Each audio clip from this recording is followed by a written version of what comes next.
Good afternoon and welcome to this learning video. My name's Tom and I am here to explore the different uses of Copilot. This will be at a high-level overview. I have other videos that dig deeper into the different components of Copilot within Microsoft applications. The first thing I want to talk about is when you go into Copilot, you go into it either using the Edge browser by typing in the address of copilot.microsoft.com. Another way of going into Copilot is using my M365 Copilot platform, which I have as my Microsoft Office version. So here I am, I'm at the Copilot window as if I entered it through Edge browser. On the left-hand side, you can have the option of showing and hiding and navigating to your various previous conversations. You can just toggle that on and off to show it and hide it. To create a brand new conversation, this button right here would allow you to do that. But let's just start off simple. The first thing I want to do is, I like to get analogies. As a software instructor, I love using analogies with my classes and my students. So I'm going to tell Copilot for every prompt that you return, please add an analogy at the end. Now, what will happen is when I click on this little arrow, Copilot will see it, read it, and respond back. And there you go. What will happen is that this will stay into effect until I exit out of this Copilot session. So just be aware of that. Let's show you an example. So you can see what I did was I typed in a little prompt here that says, tell me how to make scrambled eggs the easy way. And it even gives some videos that I could watch as well right while I'm in Copilot. It says right there, play the video. Right underneath that are the instructions. As you can see here, there's also reference to different websites. And then at the bottom, there's my analogy, as I am instructed to do after each of my prompts. Now, if I want to take this information and quickly copy and paste it, there's a copy button right here, and then I would just go into Word and paste it. And then I can save it and have it permanently. But it will also still be in my conversations as well. Speaking of which, you can also delete and rename your conversations, as I clicked on the little button with the little 3 dots next to each conversation. Now, if I would change this quick response to the think deeper option, what that will do is it'll take a lot longer to get the answer or to get my query answered. So what I'll do is I will just take the same information and enter it again, but this time use the think deeper alternative. Watch, it's going to take a little bit longer to come back with the results. You'll know you're in think deeper mode because you'll see this little circle. And as you can see, it's not taking the same short amount of time.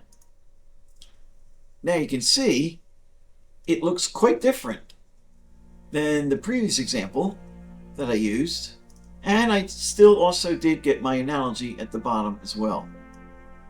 By the way, there's a thumbs up and thumbs down if you like the way that Microsoft worked on this query, this prompt. If you do the thumbs down, Microsoft asks for additional feedback, and then you would submit it, which can come in quite handy when trying to improve the Copilot AI platform.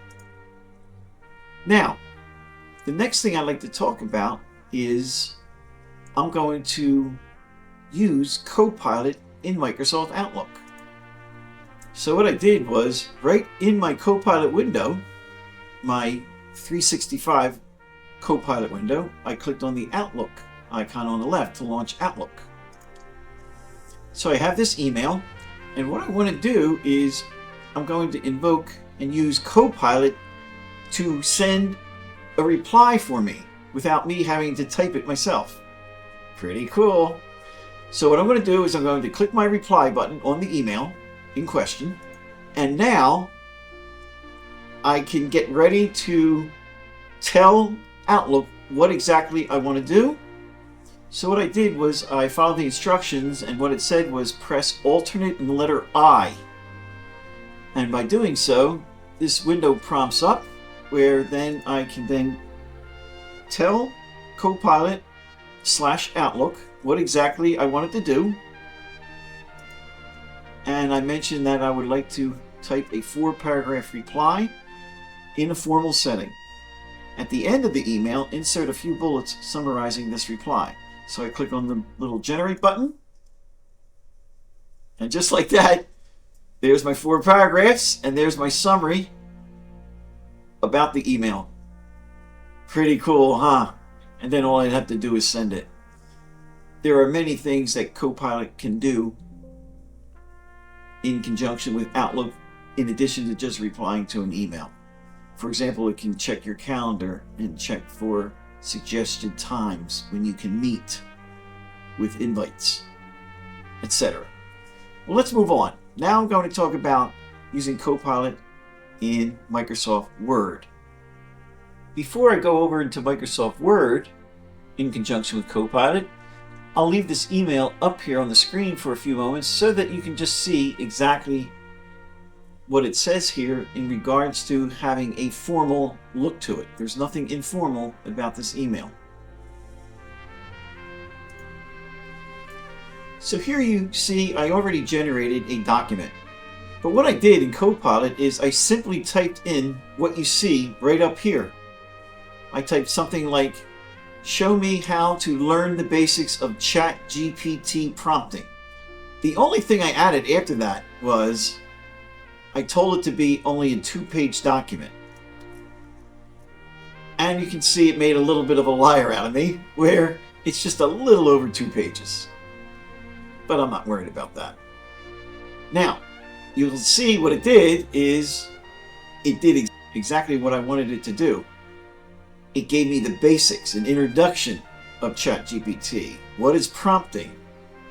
What are some good prompting matters, or why does it matter? Here are some suggestions. Start simple. It's always better to start off simple and then to elaborate on your prompts if you're not getting exactly what you want. Simple prompts help us get a feel for how the actual AI responds to us. Also, be specific, use step-by-step instructions, and experiment with different kinds of prompts. Ask for examples or lists. When you ask for examples or lists, the AI platform of the large language model, LLM, knows much better how to return what you're asking about. Here's one of my favorites, using follow-up questions. So you just got a prompt to come back with what you asked. What's from stopping us from just continually in that thread of asking follow-up questions? And Copilot will remember exactly what we have been asking initially. Setting a tone or style, informal, formal. One of my favorite ones here is talk to me as if I'm a 3rd grader. I do that quite often, no matter if I'm in front of several CEOs or someone who's never even used a computer before, and everyone in between. Because when you tell it to talk like a 3rd grader, you're getting some real simplified instructions that make it very easy to understand. It says here, act as a professional chef and explain how to make risotto. What that's doing is it's telling Copilot to have a structure that you want to have followed. Or you're a travel guide, recommend things to do in New York City. Do you see what I'm doing right there? By having those type of prompts, you're allowing for a structure to come back the way you want it to. And then it talks about certain pitfalls, basically practicing, and we know that it is a very valuable skill. Now, what I also want to talk about is the main 4 components of using Copilot in Microsoft Word. For example, the 4 major things that can be done is, number one, it can generate content, which you just saw. It can also transform existing content by rewriting it or even converting it into a Microsoft Word table. It can also summarize and answer questions about existing content. So you're reading something in a Word document and you have questions about it. You type in what you're asking and Copilot will give you answers. And then, not just in Word, but in PowerPoint and Excel, Copilot inside the application can be used very effectively as a research tool and answer questions about the existing content. Something completely different altogether, or even how to accomplish certain tasks in Word. For example, how to create a table of contents based on a 12-page document that was just generated. Now let's transition into using Copilot in PowerPoint. This is one of my favorites. It's amazing how in PowerPoint you can just tell it to create an entire presentation based on what you're interested in, tell it to add certain graphics, add summary slide if you want, as well as numerous other options that you have. Here's a very colorful presentation that was created for me in less than 2 minutes. I have a friend, he's a recruiter, and he was asking me to come up with a presentation. He was going to be interviewed by Mercedes-Benz. And he asked me to put together this presentation for him so that he could use it and pass it out to the people who were interviewing him, which he did. Bottom line, not only did he sell himself on the way he interviewed, but they wanted to know how he was able to get this PowerPoint presentation to act as an addition to his interview. And this is what was generated. And this is what he showed them. And they offered him the position and he took it. You can see it's very colorful. It's got agenda items, its background, summary of his experience being a recruiter, key skills. Now he made some minor changes to fit his exact experience, but look at all the time that it saved him that he did not have to do that himself. Case studies, I believe he told me that's what really sold him, is when he inserted 1 or 2 points or slides, whatever, that actually gave him and explained his case studies. And then you can see there's other slides as well. And it was very effective. Now, how would I do that in Copilot? That's what I'm going to show you right now. Real easy. So what I did was I went into a new presentation, and this came up, of which I will then click on this little icon right above the slide, and I have several options. I will choose create a new presentation. However, you'll see I can create one from an existing file. I can add a slide in the middle of an existing presentation. I can add a new topic, and I could just simply ask Copilot a different question if I wanted to. So I'll choose create a new presentation. It says create a presentation about. So what I did was I typed in the prompt of using my skills as a recruiting specialist in order to get hired. No more than 10 slides. And no sooner did I get finished saying that, it created the slides for me. So this was done just slightly different than the first one I showed you, and I did that deliberately just to show you that Copilot will do exactly what you asked it to. And really what I was doing here is I was basically asking Copilot to create a presentation that will explain to me how I can leverage my experience in order to get hired as a recruiting specialist. So again, it was done very quickly, and as you can see here, it has a lot of vivid, creative graphics in it. What I have to kind of figure out though is why it created 20 slides instead of 10. And again, it's not perfect. So I would go back and I would simply change my prompt, something like repeat the same query that I just asked you. However, do not have any more than 10 slides. All right, so basically summarizing, PowerPoint is a great use with Copilot to create powerful presentations at an instant of the amount of time that you would have to take to do it manually yourself. Now, moving along, how can I use Copilot in Microsoft Excel? So I have a real basic Excel worksheet here. I kept this real simple. And what I did was I clicked inside the data first. Number one, actually, what you have to make sure is that your autosave feature is turned on. If it's not, you'll get a warning from Copilot stating that autosave must be turned on. So now I'm in the Excel worksheet and I have to click actually inside the data that I want to analyze. In this case, I clicked in any one of these cells here. I then typed in the prompt, create a two-dimensional column chart using the range of B3 through D7. So maybe I don't know how to create a graph in Excel, but I know I want a graph based on this data. So Copilot can do it for me. Now, what happened was Copilot generated the graph inside the Copilot pane so I can see it, and then there's a button that says Insert New Sheet, which what happened is that it inserted the graph exactly as I wanted into a new sheet. And you'll actually see that it's actually the result of a pivot table as well, just an FYI. So what I just did was I will cut out the chart from this new sheet and paste it right where I want it underneath the data. And there I have it right there.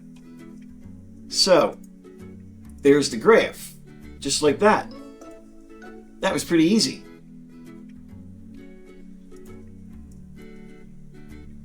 Just to prove that I'm a right clicker, if you ever see me on the highway, that's me. Can't take life too seriously, can you? So I will right click on the graph and I will choose Format Chart Area. I will click on the bucket, then I will click Fill, then Picture to insert a picture, which I already did. And you can have a little bit of fun. I actually had that picture already created where I generated it on the graph. But if I want it to be on the actual data point, as I mentioned, the data point has to be selected and it's Format Data Point, and just repeat the same steps. Bucket, fill the picture, insert with a picture of your choice. This is my favorite feature in all of Microsoft Office, where it says, my favorite sentence, unleash your imagination. So what I'll do is I will go and choose a beach scene. So I'll type in beach. And let's just say I want that one right there. I insert it. Now it's going to look stretched. So I can stack it and it'll give it much clearer of a look, as you can see right here. That little beach sunset is stacked on top of each other for that graph. So you're only limited by your imagination. And I just thought I'd throw that in there for you for whatever it's worth. So that concludes this video. Hopefully you enjoyed to see how Copilot can interact with Word, Outlook, Excel, PowerPoint. Thanks for watching. Have a great day.